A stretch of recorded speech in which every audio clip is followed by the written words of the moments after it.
So this is your typical sliding window. Most people would have it open throughout the day, and they would have something like this or a stick that goes in this channel that prevents it from opening any more than they are allowed. The only problem with this is there's another way that it can be moved, and I'm going to show how to stop that so that the window cannot be opened. So the way that you would prevent it from being open is, if you look up here, you want to put something along here to prevent the window from being lifted up. So that's how the window can be removed. I can't do it with just the one hand, but basically you lift this and you pull it that way and the window will come out. So what we have to do is prevent it from being lifted up.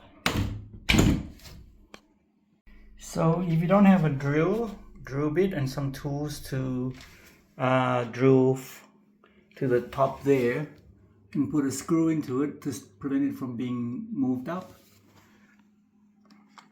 I'm gonna try to use these stick-on hooks and see if that will work.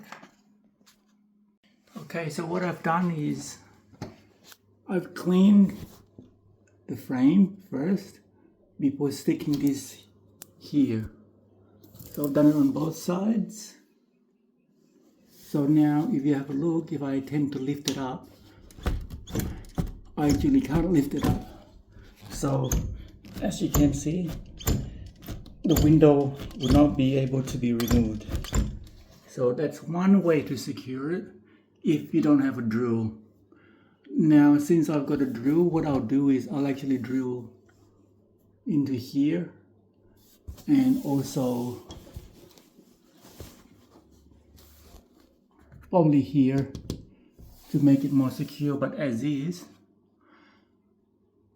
most people who try to open this, once they've done that, that's going to be too much trouble and they'll just give up and find another entrance. So this is another window that I've done the same thing to, right there. And now I'm going to try to lift it. So I actually can't. You can see that's preventing it.